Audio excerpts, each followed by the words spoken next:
السلام علیکم ورحمۃ اللہ نحمدہ و نصلی علی رسولہ الکریم اما بعد فاعوذ باللہ من الشیطان الرجیم بسم اللہ الرحمن الرحیم رب اشرح لی صدری ویسر لی امری واحلل عقدۃ من لسانی یفقہوا قولی۔ ہم رہنمائے عمرہ کا طریقہ کی کتاب پڑھ رہے تھے اور آج ہم نے پڑھنا ہے کعبہ تک رسائی اور طواف کی ابتدا۔ شروع کرتے ہیں۔ عمرہ کرنے والا جب کعبہ پہنچ جائے تو طواف شروع کرنے سے پہلے تلبیہ پڑھنا بند کر دے۔ یہ واضح رہے کہ طواف صحیح اور ان جگہوں میں جہاں بھیڑ ہوتی ہے وہاں اپنے ساتھ روپے، پیسے اور ان اہم دستاویزات کو نہ رکھیں جن کے ضائع ہونے کا خدشہ ہو۔ ٹھیک ہے، یعنی چوری ہو جائیں، گر جائیں، گم جائیں، تو ایسی چیزیں جو آپ کو طواف کے دوران نہیں چاہیے یا بھیڑ کے مقامات پر، ان کو آپ ساتھ لے کر نہ نکلیں۔ پھر حجر اسود کی طرف بڑھتے ہوئے اس کا استقبال کرے اور اپنے دائیں ہاتھ سے استلام کرے، یعنی اشارہ کرے، اور اگر بآسانی ممکن ہو تو حجر اسود کو بوسہ دے۔ بھیڑ اور رش پیدا کر کے لوگوں کو تکلیف نہ پہنچائے۔ ٹھیک ہے، یعنی آپ یہ دیکھیں کہ یہاں پر واضح طور پر ہدایات دی جا رہی ہیں کہ حجر اسود کو بوسہ دینا اگر تو ممکن ہو سکے تو کریں، نہیں تو استلام کر کے گزر جائیں، لوگوں کو تکلیف نہ دیں۔ ٹھیک ہے، حجر اسود کے استلام کے وقت بسم اللہ واللہ اکبر یا اللہ اکبر کہے۔ اگر بوسہ دینا مشکل ہو تو اپنے ہاتھ یا لاٹھی وغیرہ سے حجر اسود کا استلام کرے اور جس چیز سے اسے چھوا ہو اسے بوسہ دے۔ اگر حجر اسود کا استلام کرنا مشکل ہو تو اس کی طرف اشارہ کرتے ہوئے کہے اللہ اکبر، اور جس سے اشارہ کیا گیا ہو اسے بوسہ نہ دے۔ ٹھیک ہے، تو اگر تو ٹچ ہو گیا تو پھر اس کو بوسہ دینا ہے، ادروائز نہیں دینا۔ استلام حجر اسود سے متعلق اعتقادی فوائد۔ مسلمان نبی صلی اللہ علیہ وسلم کی اتباع اور سنت کی پیروی کرتے ہوئے حجر اسود کا بوسہ دیتے ہیں، اس اعتقاد سے نہیں کہ حجر اسود نفع و نقصان یا دینے یا لینے پر قدرت رکھتا ہے۔ یہ بڑی اہم چیز ہے۔ اسی لیے امیر المومنین عمر بن خطاب رضی اللہ عنہ نے حجر اسود کو بوسہ دیتے ہوئے فرمایا تھا، میں جانتا ہوں کہ تو ایک پتھر ہے، تو نفع دے سکتا ہے نہ نقصان۔ اگر میں نے رسول اللہ صلی اللہ علیہ وسلم کو تیرا بوسہ کرتے ہوئے نہ دیکھا ہوتا تو میں کبھی تیرا بوسہ نہ کرتا۔ بخاری اور مسلم کی روایت ہے۔ ابن جریر طبری رحمۃ اللہ نے کہا، عمر نے یہ تب کہا تھا جب لوگ زمانہ بت پرستی کے بالکل قریب تھے۔ عمر کو یہ خدشہ لاحق ہوا کہ کہیں جاہل لوگ حجر اسود کے استلام کو یہ نہ سمجھ بیٹھیں کہ یہ بعض پتھروں کی تعظیم کے قبیل سے ہے، یعنی اس میں پتھروں کی عزت کا پہلو پایا جاتا ہے، جیسا کہ زمانہ جاہلیت میں عرب کا وتیرہ یعنی ان کا طریقہ اور ایک پیٹرن تھا۔ چنانچہ عمر رضی اللہ عنہ نے چاہا کہ لوگوں کو آگاہ کر دیا جائے کہ حجر اسود کا استلام محض رسول اللہ صلی اللہ علیہ وسلم کی سنت کی پیروی ہے، نہ کہ پتھر بذات خود نفع و نقصان کا مالک ہے، جیسا کہ بتوں کے متعلق عقیدہ تھا۔ اس مقام پر مسلمان کو جو عظیم سبق ملتا ہے وہ یہ ہے کہ استلام اور بوسہ سوائے اس جگہ کے کہیں مشروع نہیں۔ ٹھیک ہے، نیز ان دو جگہوں حجر اسود اور رکن یمانی کے علاوہ کسی جگہ اس عمل استلام کی مشروعیت کی کوئی دلیل نہیں ہے۔ یہ بڑا اہم پوائنٹ ہے، کیونکہ بعض اوقات مناسک حج اور عمرہ سے ہم اپنے لیے دلیل لیتے ہوئے ان اعمال کو اپنے علاقوں میں کرنے پہ تلے ہوئے ہوتے ہیں، نعوذ باللہ من ذالک۔ ٹھیک ہے، حالانکہ یہ وہ اعمال ہیں جو کہ وہاں کے لیے خاص ہیں، اور ہمیں کس نے بتایا یہ کرنے کے لیے؟ سنت سے ہم نے سیکھا ہے۔ ٹھیک ہے، نبی صلی اللہ علیہ وسلم کی پیروی میں ہم یہ کرتے ہیں، اور یہ وہیں پر ہی یہ ہیں اعمال۔ یہ نہیں ہے کہ آپ اپنے علاقوں میں بھی جائیں تو ایسے ہی کر رہے ہوں، مگر وہ بتا رہے ہیں کہ آج کل مزاروں، درگاہوں وغیرہ پر جو جاہل لوگوں کی بھرمار ہے، بعض جاہل لوگوں کی بھرمار ہے جو انہیں چاٹتے، چومتے، رگڑتے اور تبرک حاصل کرتے ہوئے ان سے مدد وغیرہ مانگتے ہیں۔ اس کا دین سے قطعاً کوئی تعلق نہیں ہے، بلکہ یہ سب سراسر گمراہی اور سری افطرا پردازی ہے۔ افطرا پردازی کا مطلب ہوتا ہے جھوٹ گڑنا۔ ٹھیک ہے، حقیقت سے خلاف بات کوئی لگانا اور وہ اللہ کے اوپر لگانا کہ یہ دین کا حصہ ہے، نعوذ باللہ۔ طواف صحیح ہونے کی شرائط۔ طواف صحیح ہونے کے لیے شرط یہ ہے کہ طواف کرنے والا دوران طواف مکمل پاکی کی حالت میں ہو، کیونکہ طواف نماز کی مانند ہے، البتہ طواف میں گفتگو کی رخصت ہے۔ اور جب دوران طواف ہوا خارج ہونے یا کسی دوسرے نواقض وضو کی وجہ سے وضو ٹوٹ جائے، نواقض وضو وہ ہوتے ہیں جو وضو کو توڑنے والے ہیں، ٹھیک ہے، جیسے ان میں سے ایک ہوا خارج ہونا ہے، تو طواف کو اسی طرح نئے سرے سے دہرائے جس طرح وضو ٹوٹنے کی وجہ سے نماز دہرائی جاتی ہے۔ طواف کے دوران بیت اللہ کو اپنے بائیں جانب رکھے۔ ٹھیک ہے، یہ بھی یاد رکھنا ہے آپ نے۔ طواف شروع کرتے وقت کی دعا۔ اللہم ایمانم بکا و تصدیقم بکتابکا و وفاء بعہدکا و اتباع لسنت نبیکا محمد صلی اللہ علیہ وسلم۔ طواف شروع کرتے وقت اگر یہ دعا پڑھ لی جائے تو بہتر ہوگا، کیونکہ یہ دعا نبی صلی اللہ علیہ وسلم سے مروی ہے، اور انہوں نے نیچے جو ہیں یہ فوائد بھی دیے ہوئے ہیں کہ یہ کن جگہوں سے یہ ریفرنسز لیے گئے ہیں۔ پھر ہے پہلے 3 چکروں میں رمل کرنا، طواف کے 7 چکر پورے کرے، طواف کے پہلے 3 مکمل چکروں میں رمل کرے یعنی تیز چلے گا، طواف کے باقی 4 چکروں میں عمومی چال چلے، ہر چکر کی ابتدا اور انتہا حجر اسود پر کرے، رمل قریب قریب قدم رکھتے ہوئے قدرے تیز چلنے کو رمل کہتے ہیں۔ طواف کے تمام چکروں میں استباء کرنا، طواف کے تمام چکروں میں استباء مستحب ہے، چادر کے درمیان کو دائیں کندھے کے نیچے بغل میں کرے اور چادر کے دونوں کنارے بائیں کندھے کے اوپر ڈال لے، ٹھیک ہے۔ طواف کے چکروں کی تعداد میں شک کا حکم، طواف کے چکروں کی تعداد میں شک کی صورت میں یقینی عدد پر عمل کرے، یعنی اگر یہ شک ہو کہ چکر 3 ہیں یا 4 تو ان میں سے جو عدد تھوڑا ہو یعنی 3 پر اعتماد کرے، اور اسی طرح سعی کے چکروں میں بھی شک کی صورت میں یقینی تعداد کے مطابق چکروں کو پورا کرے۔ عمرہ کا طریقہ، طواف سے فارغ ہونے کے بعد چادر سے دونوں کندھوں کو ڈھانکنا، طواف سے فراغت کے بعد اپنی چادر اوڑھ لے، یعنی استباء سے پہلے احرام کی جو حیت تھی اسے اختیار کر لے، اور طواف کی 2 رکعتیں پڑھنے سے پہلے اس سے اپنے دونوں کندھوں پر رکھے اور اس کے دونوں سروں کو اپنے سینے پر ڈال لے، یعنی خود کو نماز ہو رہی ہے نا اب تو کور کر لے۔ وہ محرمات جن سے خواتین کو روکنا ضروری ہے، جن چیزوں سے عورتوں کو روکنا اور ڈرانا چاہیے وہ یہ درج ذیل ہیں: عورتوں کا سج دھج کر خوشبو یا پرفیوم وغیرہ لگا کر طواف کرنا، بے پردہ ہونا، حالانکہ وہ سراپا پردہ ہیں لہٰذا ان پر پردہ کرنا ضروری ہے، حالت طواف اور ان تمام حالات میں جہاں عورتوں مردوں کا اختلاط ہو یعنی وہ ایک دوسرے میں مل سکتے ہوں، وہاں اپنی زیب و زینت کو ترک کرنا واجب ہے، کیونکہ عورتیں فتنہ اور سراپا پردہ ہیں۔ چونکہ عورت کا چہرہ زینت کا سب سے نمایاں مظہر ہے، لہٰذا چہرے کو سوائے محرم افراد کے کسی اور کے سامنے کھولنا حرام ہے۔ اسی طرح حجر اسود کے کسی اور کے سامنے کھولنا حرام ہے۔ اسی طرح حجر اسود کے بوسہ کے وقت بھی اگر کسی مرد کی نظر ان پر پڑنے کا امکان ہو تو چہرہ کھولنا جائز نہیں ہے۔ حجر اسود کا استلام اور بوسہ کا موقع میسر نہ ہو تو عورتوں کے لیے مردوں کے بھیڑ میں گھسنا جائز نہیں۔ رش کی حالت میں کعبے کے قریب طواف کرنے کے بجائے مردوں کے پیچھے سے طواف کرنا عورتوں کے لیے زیادہ بہتر اور اجر و ثواب کا باعث ہوگا۔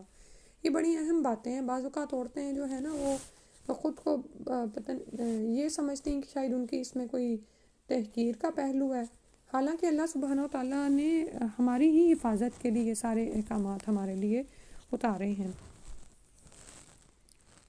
رمل اور استباء کب مشروع نہیں ہوتے؟ طواف عمرہ یا طواف قدوم یعنی جو حالت احرام میں کرنا ضروری ہو، اس کے علاوہ کسی میں رمل اور استباء مشروع نہیں ہے، اور نہ ہی سعی کے چکروں میں بھی، اور اسی طرح عورتوں کے لیے بھی رمل اور استباء مشروع نہیں ہے۔ حالت طواف میں معتمر کو کیسا ہونا چاہیے، یعنی جو عمرہ کرنے والا ہے اس کو؟ حالت احرام میں معتمر کو باوضو، ہر قسم کی نجاست اور خباثت سے پاک صاف، اپنے رب کے سامنے انتہائی عاجزی اور انکساری اور تواضع کے ساتھ نیز اس کے گھر یعنی حرم کی عظمت اور طواف میں مصروف بھائیوں سے شفقت و مہربانی کے جذبے کو اپنے سینے میں سمائے ہوئے ہونا چاہیے۔ یہ بڑی اہم باتیں ہیں، کیونکہ آپ یہ دیکھیں وہاں پر مختلف تہذیب کے لوگ آتے ہیں اور اتنی زیادہ بھیڑ ہوتی ہے، تو انسان ضرور حرم کی عظمت اس کے سینے میں ہو، اور اس کے علاوہ طواف میں جو مصروف بھائی ہیں ان کے لیے شفقت اور مہربانی کے جذبات آپ کے سینے میں ہوں۔ حالت طواف میں بکثرت دعا اور ذکر اذکار مستحب ہے، نیز اگر کچھ قرآن کی تلاوت بھی کر لے تو وہ بھی بہتر ہے۔ بعض اوقات لوگ سمجھتے ہیں کہ شاید قرآن کی تلاوت نہیں ہو سکتی، نہیں، وہ بھی ذکر کا حصہ ہے، وہ بھی آپ کریں۔ کیا طواف اور سعی کے لیے کوئی خاص ذکر یا دعا ثابت ہے؟ جی نہیں، اس طواف یا اس کے علاوہ دیگر طوافوں یا سعی میں کوئی دعا یا کوئی خاص ذکر کرنا ثابت نہیں ہے۔ البتہ طواف اور سعی کے ہر چکر کے لیے بعض لوگوں نے جو چند اذکار یا دعائیں مخصوص کر رکھی ہیں ان کا کوئی ثبوت نہیں ہے، بلکہ جو بھی ذکر یا دعا میسر ہو وہ کافی ہے۔ رکن یمانی کے سامنے، جب رکن یمانی کے سامنے پہنچے تو اپنے دائیں ہاتھ سے اس کا استلام کرے اور کہے بسم اللہ واللہ اکبر، لیکن رکن یمانی کو نہ چومیں۔ اگر رکن یمانی کا استلام مشکل ہو تو اسے چھوڑ کر اپنے طواف کو جاری رکھے۔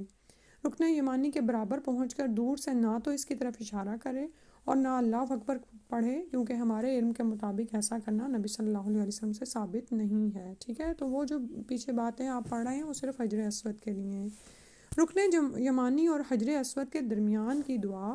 رکن یمانی اور حجر اسود کے درمیان ربنا آتنا فی الدنیا حسنۃ وفی الآخرۃ حسنۃ وقنا عذاب النار پڑھنا مستحب ہے، اور اس دعا کو ضرور یاد کر لیں اور اس کے پڑھنے کا ضرور اہتمام کریں، مستحب عمل ہے۔ اور اسی طرح یہ سورہ البقرہ میں یہ دعا آئی ہے جہاں پر یہ فرمایا گیا ہے کہ کچھ ایسے ہیں جو کہ صرف دنیا مانگتے ہیں تو ان کا آخرت میں کوئی حصہ نہیں ہے، لیکن مومن کیا کرتا ہے، وہ آخرت پر اس کی نظر ہوتی ہے اور وہ اپنی دنیا کو بھی نظر انداز نہیں کرتا، وہ دنیا اور آخرت دونوں مانگتا ہے، اور وقنا عذاب النار، اور آگ کے عذاب سے ڈرتا ہے۔ تو اللہ تعالیٰ سے دعا ہے کہ یہ دعا ہمارے لیے اللہ تعالیٰ قبول فرما لیں، اور یہ یاد سے ہم پڑھیں وہاں پر، کیونکہ اس میں دونوں چیزیں مانگی گئی ہیں۔ حجر اسود کے استلام اور بوسہ کے وقت کیا کہا جائے گا؟ جب بھی حجر اسود کے برابر پہنچے تو اس کا استلام اور بوسہ کرتے ہوئے اللہ اکبر کہیں۔ اگر استلام اور بوسہ بآسانی ممکن نہ ہو تو ہر دفعہ اس کے برابر پہنچ کر اشارہ کرے اور اللہ اکبر کہیں۔ بعض جگہوں میں طواف کا حکم کیا ہے؟ جب بھیڑ ہو تو مقام ابراہیم کے پیچھے سے طواف کرنے میں کوئی حرج نہیں، کیونکہ تمام کی تمام مسجد یعنی حرام طواف کی جگہ ہے۔ البتہ مسجد حرام سے باہر طواف کرنا جائز نہیں ہے، اور جس نے مسجد کے باہر طواف کیا تو اس کا طواف باطل ہے اور اس کا کوئی اجر و ثواب نہیں ہے، اس لیے اس کے لیے دوبارہ طواف کرنا ضروری ہے۔ مسجد کے برآمدوں میں اگر کسی نے طواف کر لیا تو یہ اس کے لیے کافی ہوگا، البتہ اگر میسر ہو تو کعبہ کے قریب ترین طواف کرنا زیادہ افضل ہے۔ طواف جس قدر بیت اللہ سے قریب ہوگا وہ افضل ہے، اور اگر پہلے 3 چکروں میں بیت اللہ سے دور رمل کے ساتھ طواف ممکن ہو تو یہ بیت اللہ کے قریب بلا رمل طواف کرنے سے افضل ہوگا، کیونکہ آپ پیچھے ہم پڑھ رہے ہیں نا کہ چھوٹے چھوٹے تیز قدموں کے ساتھ چلنا ہے، تو اس کے لیے پھر ظاہر ہے جب اگر بیت اللہ کے قریب بھیڑ ہے تو وہاں پر رمل نہیں ہو سکے گا، تو اس کے لیے آپ پہلے 3 چکروں میں ذرا دور ہٹ جائیں تاکہ رمل کے ساتھ طواف کر سکیں، اور یہ پہلے 3 چکروں میں ہی ہوگا۔ بیت اللہ کے قریب طواف کرنے کی وجہ سے اگر خواتین کا مردوں کے ساتھ اختلاط اور بھیڑ کا امکان ہو تو عورتوں کے لیے بیت اللہ سے دور ہی طواف کرنا افضل ہوگا۔ طواف کے چند اہم مسائل۔ اگر کسی ضرورت کے پیش نظر کسی نے طواف روک دیا، مثلا نماز ہی پڑھنے کے لیے، تو ایسے شخص کو نماز کی جگہ کے بجائے اس جگہ واپس جا کر طواف شروع کرنا ہوگا جس جگہ اس نے طواف سے رکنے کی نیت کی تھی، پھر اس جگہ سے طواف کو جاری کرے، اور حجر اسود سے طواف شروع کرنا ضروری نہیں ہے، ٹھیک ہے؟ کیونکہ جب آپ طواف کر رہے ہوتے ہیں تو ظاہر ہے وہ مطاف کو خالی کرانا شروع ہو جاتے ہیں اور وہاں پر صفیں بننا شروع ہو جاتی ہیں، تو پھر ہو سکتا ہے جہاں پر آپ نے طواف کو روکا ہو وہاں پر آپ نماز نہ پڑھ رہے ہوں، لیکن اس کے بعد پھر وہیں سے ہی آپ اپنا طواف شروع کر لیں۔ اگر کوئی شخص نماز جنازہ پڑھنے یا کسی کے ساتھ بات چیت کرنے یا کسی رش اور یا اس قسم کی کسی اور رکاوٹ کی وجہ سے رک جائے تو اس کے لیے طواف مکمل کرنا جائز ہوگا، اور اس کے رکنے یا ٹھہرنے میں کوئی حرج نہیں، ٹھیک ہے؟ بعض اوقات ہوتا ہے نماز کے بعد نماز جنازہ بھی ہو رہی ہوتی ہے یا کچھ اور کام بیچ میں کوئی کسی کے ساتھ بات چیت ہے یا رش ہو گیا ہے، اگر کوئی شخص دوران طواف تھک جائے تو کچھ دیر آرام کرنا جائز ہے، ٹھیک ہے؟ جیسے اب بعض اوقات یہ ہوتا ہے نا کہ آپ بچوں کے ساتھ ہوتے ہیں یا بوڑھے آپ کی ذمہ داری میں ہیں تو انسان ہی ہے نا، تھک جاتے ہیں، یا کوئی ایسا انسان ہے جو اتنا جسمانی طور پر طاقتور نہیں ہے اور وہ طواف کرتے کرتے اگر تھک گیا ہے تو کچھ دیر آرام کرنا اس کے لیے اس میں کوئی حرج نہیں ہے، اور اس کے بعد ہے کہ دوران طواف کھانا پینا جائز ہے لیکن نہ کھانا پینا افضل ہے، ٹھیک ہے؟ اگر کوئی شخص طواف یا سعی گراؤنڈ فلور پر شروع کرے پھر رش کی وجہ سے اوپر والی کسی منزل میں منتقل ہو تو اسے اپنا طواف اور سعی اسی جگہ سے جاری کرنا چاہیے جس جگہ اس نے چھوڑا، اور طواف اور سعی کو ابتدا سے دہرانے کی ضرورت نہیں ہے۔ پھر ہے طواف کا دوگانہ۔ جب طواف سے فارغ ہو تو اپنے دائیں کندھے کو ڈھانپ لے اور مقام ابراہیم کی طرف چلتے ہوئے اللہ تعالیٰ کا یہ فرمان پڑھے، وَاتَّخِذُوا مِن مَّقَامِ إِبْرَاهِيمَ مُصَلًّى۔ پھر اگر ہو سکے تو مقام ابراہیم کے پیچھے 2 رکعت نماز پڑھے، اور اگر بھیڑ وغیرہ کی وجہ سے ممکن نہ ہو تو مسجد میں کسی جگہ بھی یہ 2 رکعت نماز ادا کرے۔ پہلی رکعت میں سورہ الفاتحہ کے بعد قل یا ایھا الکافرون اور دوسری رکعت میں فاتحہ کے بعد قل ھو اللہ احد پڑھنا افضل ہے، اور اگر ان دو صورتوں کے علاوہ کوئی دوسری صورت پڑھ لی تو کوئی حرج نہیں۔ حجر اسود کی طرف واپسی اور اس کا استلام، پھر حجر اسود کا رخ کرے اور اگر ممکن ہو تو نبی صلی اللہ علیہ وآلہ وسلم کی اقتداء کرتے ہوئے اپنے دائیں ہاتھ سے اس کا استلام کرے، اور اگر استلام میسر نہ ہو تو اس کی طرف اشارہ کرے۔ ٹھیک ہے، یہاں تک طواف کے ہم نے الحمدللہ احکامات پڑھ لیے ہیں۔ پھر آگے دیکھتے ہیں سعی کے آداب اور اس کا طریقہ۔ سعی کی غرض سے صفا کا رخ کرنا، پھر صفا کی طرف اس کے دروازے سے نکلے اور اس کے اوپر چڑھے یا اس کے پاس کھڑا ہو۔ صفا پر چڑھنا اگر میسر ہو تو یہ افضل ہے۔ پہلا چکر شروع کرتے وقت یہ آیت پڑھے، ان الصفا والمروۃ من شعائر اللہ، سورہ البقرہ کی آیت میں سے ہے۔ پھر پڑھے ابدأ بما بدأ اللہ بہ، پھر صفا پہاڑی پر قبلہ رخ کھڑے ہو کر اللہ تعالیٰ کی حمد و تکبیر بیان کرتے ہوئے یہ پڑھے، لا الہ الا اللہ واللہ اکبر، لا الہ الا اللہ وحدہ لا شریک لہ، لہ الملک ولہ الحمد یحیی ویمیت وہو علی کل شیء قدیر، لا الہ الا اللہ وحدہ انجز وعدہ ونصر عبدہ وہزم الاحزاب وحدہ۔ پھر دونوں ہاتھ اٹھا کر جو میسر ہو وہ دعا مانگے۔ اس دعا اور ذکر کو 3 مرتبہ اس طرح دہرائے کہ پہلے مذکورہ ذکر لا الہ الا اللہ واللہ اکبر آخر تک پڑھے، پھر دعا مانگے، پھر وہی مذکورہ ذکر پڑھے اور پھر دعا کرے، پھر ذکر پڑھے اور دعا نہ کرے۔ ٹھیک ہے، اس مقام پر اپنے رب کے سامنے حاضر قلبی یعنی دل کو پورا حاضر کرتے ہوئے تضرع و گریہ زاری یعنی عاجزی، جیسے انسان بہت ہی لاچار اور مجبور ہوتا ہے نا، یہ ہماری کیفیت ہمارے رب کے سامنے ہونی چاہیے۔ عاجزی اور انکساری اور قبولیت کے یقین کامل کے ساتھ لمبی دعا کرنا افضل ہے۔ اللہ ہمیں اس کی توفیق عطا فرمائے۔ علمین، علم ہے علمین یعنی 2 نشانوں سے گزرتے ہوئے مروہ کی طرف روانگی، پھر صفا سے نیچے اترے اور مرفا کی طرف چلنا شروع کر دے یہاں تک کہ پہلے علم یعنی نشان تک پہنچ جائے۔ پھر مرد حضرات رفتار تیز کر دیں یہاں تک کہ دوسرے علم یعنی دوسرے نشان تک پہنچ جائیں، اور مکمل 7 چکروں میں اسی طرح کریں۔ اس جگہ رفتار تیز کرنے سے مراد دوڑ لگانا ہے، طواف میں رمل کی طرح نہیں بلکہ اس سے زیادہ رفتار سے دوڑنا ہے۔ دوران سعی نبی صلی اللہ علیہ وسلم کو اتنا تیز دوڑتے ہوئے دیکھا گیا کہ آپ صلی اللہ علیہ وسلم کا تہمت درمیان میں گھومتا تھا۔ ٹھیک ہے، یعنی یہ آپ کی سپیڈ کے لیے وہ بتا رہے ہیں۔ دوران سعی، اچھا یہ پڑھ لیے، یہ عمل ایسی عبادت ہے جو نبی صلی اللہ علیہ وسلم سے ثابت ہے، لہٰذا ہر عمرہ کرنے والے کو اس کا احساس ہونا چاہیے، اور اگر دوڑنے کے دوران یہ دعا پڑھے ربی اغفر ورحم انک انت الاعز الاکرم تو کوئی حرج نہیں، کیونکہ یہ پڑھنا ابن مسعود اور ابن عمر رضی اللہ عنہما سے ثابت ہے۔ اچھا، اب یہاں پہ ہو سکتا ہے آپ کے ذہن میں یہ سوال آئے کہ یہ نبی صلی اللہ علیہ وسلم سے تو ثابت نہیں ہے، تو آپ یہ دیکھیں کہ جب رسول صلی اللہ علیہ وسلم نے صراط مستقیم کو ڈیفائن کیا نا، تو آپ نے بتایا تھا ما انا علیہ و اصحابی، کہ یہ وہ راستہ ہے جس پر میں اور میرے صحابہ ہیں۔ ٹھیک ہے، البتہ عورت کے لیے علمین یعنی 2 نشانوں کے درمیان تیز دوڑنا مشروع نہیں ہے، کیونکہ عورت سراپا پردہ ہے اور اس کے لیے پورے سعی میں عمومی رفتار میں چلنا ہی مشروع ہے۔ مروہ پر پہنچنا، پھر چلتا رہے یہاں تک کہ مروہ پہاڑی پر چڑھے یا اس کے پاس کھڑا ہو، اور اگر میسر ہو تو مروہ پر چڑھنا افضل ہے۔ مروہ پر وہی عمل کرے اور وہی پڑھے جو صفا پر کیا اور پڑھا ہے، سوائے آیت ان الصفا والمروۃ من شعائر اللہ پڑھنے کے، کیونکہ نبی صلی اللہ علیہ وسلم کی سنت سے یہ ثابت ہے کہ آپ نے صرف پہلے چکر میں صفا پر چڑھتے ہوئے یہ آیت پڑھی۔ صفا اور مروہ پر 7 چکروں میں ذکر اور دعا مشروع ہے۔ صفا کی طرف واپسی، پھر مروہ سے نیچے اترے اور چلنے کی جگہ پر چلے اور دوڑنے کی جگہ پر دوڑے یہاں تک کہ صفا پر پہنچ جائے۔